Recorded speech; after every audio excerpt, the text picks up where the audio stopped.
This is Chinatown in Vancouver, and we're going to show you all the best cheap eats, tips, and interesting things to do for when you visit here. Let's go.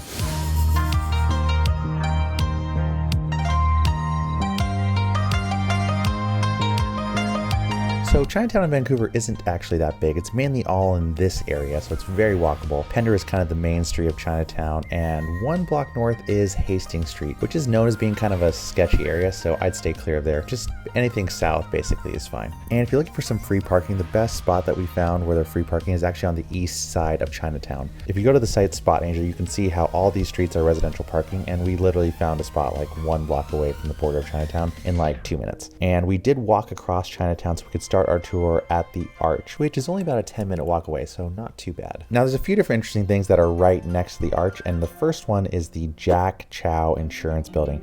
It's actually the skinniest commercial building in the world, and it also has some giant panda habitats as well, and apparently the first and only animatronic panda outside of Asia. Not sure how true that is, but kind of cool. Definitely a unique building. And then if you look 1 block behind this building down Shanghai Alley, you'll find the China Heritage Alley, and there's basically a huge bell and some other signs that are talking about the history of Chinatown. Now if you're really interested in historical places, I'll leave a link to the Vancouver Heritage Foundation's map guide. That basically gives you a map with details about all the historical buildings in this area and what they were before this. So if you're into that, that's kind of interesting. Link below. Now just 1 block over from that, we actually have the classical Chinese garden and park. Now the park is open 7 days a week, but the classical garden is closed on Monday, and that was the day that we were there. Honestly, if you want most things to be open, just don't come on a Monday or Tuesday. It was rather quiet, which was nice, but the rest of the week is going to definitely have more places open, so that's the best time to come. The Dr. Sun Yat-Sen Park, though, was truly magical. You got this nice pagoda, but you're just kind of nestled right inside the city, which is pretty darn cool. There's also this big blue herring that was basically just hanging out right there. I didn't even know what to expect when we were walking in here. And what's really cool is just the city, downtown city buildings, like right outside of it. And you're like in this own little, tiny little park with these bird habitats and beautiful fish. And I think we need to come back for a little picnic here. That's a great spot for some bao buns, whatever those are. The next place we wandered into was this gift shop. Now, if you're into this kind of stuff, you have plenty of Chinese options as well as Canadian fare. Maple cookies and syrup are basically a staple, so you gotta have those. Basically anything you want if you're a tourist, this would be the shop for you to go to. So yeah, if that's your fancy, then go for it. You then pass the Chinese Cultural Center, which I think has a museum and a school as well. I'm not quite sure. And then as you head down the block, you hit the first place, which is the Chinatown BBQ. But of course, like I said, being on a Monday, they were sadly closed. This place apparently has a $16 crispy pork over rice dish that is excellent. So check it out if it's open while you're there. But not to worry, literally a stone's throw away was our next spot, which was the Newtown Bakery. Now, this spot is known for its dim sum and steamed buns, but the steamed buns is definitely what we had our eye on. Also, no credit cards are accepted. It's cash or debit only. But as you can see, there's just tons of really delicious looking bakery items that we had here. All kinds of stuff. But the steamed bao buns are what we honed in on, and they are cooked in these huge baskets. And this pork one that we were looking at cost us $4 even. And you can get basically any of these for $4 up to $4.50. What do you think? No, it's good. Now look at that. Spicy pork bun. Oh, interesting. Is it spicy? It's a spicy one. Oh, okay. We got the pork one. 4 Canadian dollars. It's sweet. Yeah. There's a sweetness to it. It's actually really good. Yeah. Yeah, this was definitely a solid start to our food tour. Very delicious. Highly recommend. Now, the next place that we hit up was a place called Melo, and they're basically like a little cafe that sells these really delicious donuts. Now, this place looks like it's normally packed out with just standing room only inside, but I guess that's one benefit to coming on a Monday. Now, normally their main donuts are $4.25, but they did have these specialty seasonal ones that were a little more spendy. So we decided to try the Teddy Grey donut, which basically was a donut that had this like fluffy Earl Grey stuffing in it.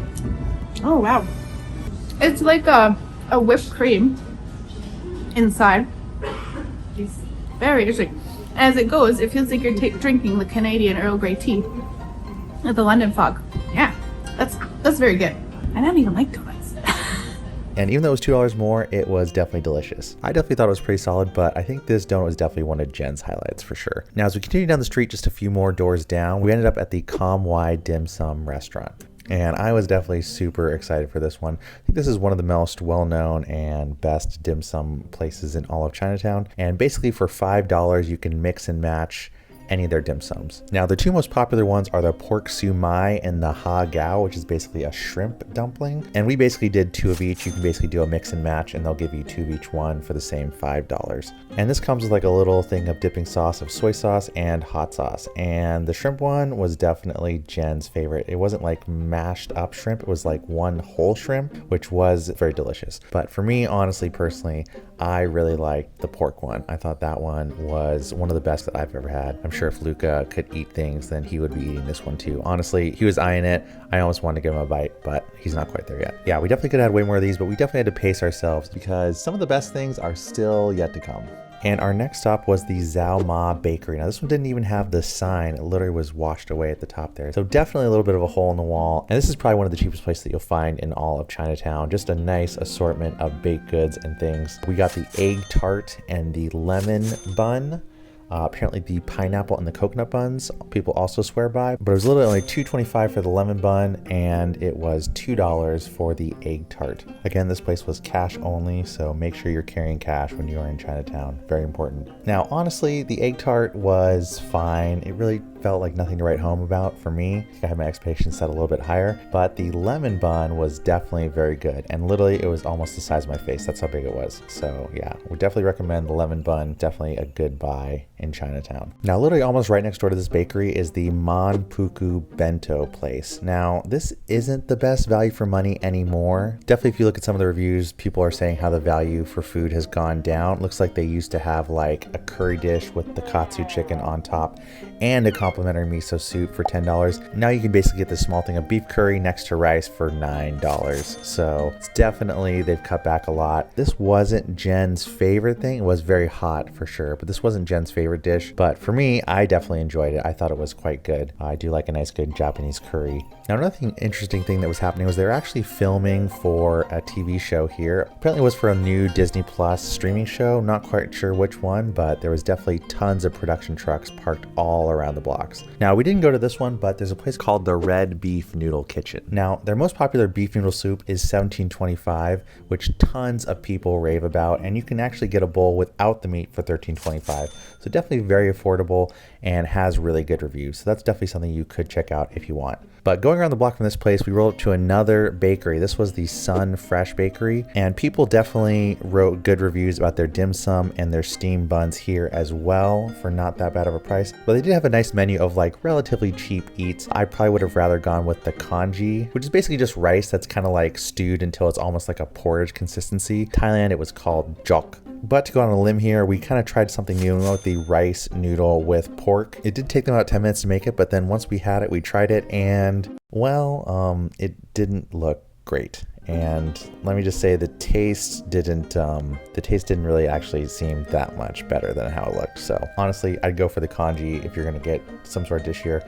That's probably a better, safer thing. Now, another place that's quite popular here is one called Fat Mao. It's basically a Thai noodle place. We totally would have gotten the Khao Soi if we were here, but the one thing about this one is not really a cheap eat. The cheapest main dish is $24. So that doesn't quite fit the bill. But literally just 2 or 3 down from it is the place that we did end up going, which was the Ramen Butcher. Now, this place I was very excited for. They have a specialty dish called the Black Garlic Ramen, and I was quite excited to try that. That one is $17.50, but they do have a more standard ramen dish that is $13.50. But we wanted to try something a little different and go with the black ramen. This was actually perfect timing because Luca needed to chow some more and it had just started raining. So we were literally able to get out of the rain a little bit and just enjoy a nice restaurant. And let me tell you, this ramen looked delicious, and it indeed was delicious. It definitely had a big umami and just mushroom flavor to it, which I really liked. So just be aware if that's not your jam. But yeah, this was definitely, I think, my favorite dish of the whole food tour.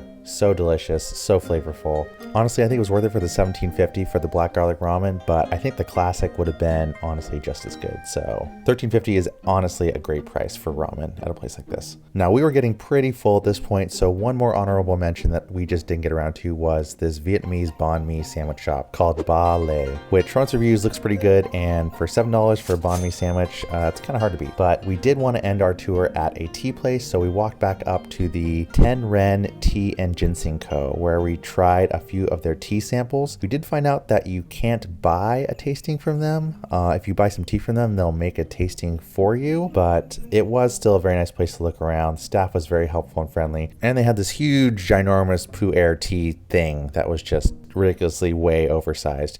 Now, if we had not come on a Monday, we would have gone down the block to the Chinese tea shop, because that one does apparently offer complimentary tea tastings, and the owner Daniel is apparently amazing and very knowledgeable, knows his teas, but they are closed on Mondays and Tuesdays. So if you want to go to that place, then please plan accordingly. I'll put a link down below for the Google map list of all these places with the notes, so you can have that for free. Just give this video a like or share this with someone who's visiting Vancouver's Chinatown soon, and maybe check out this next video. It's a method I use to find awesome places anywhere I travel. We'll see you next time, fam.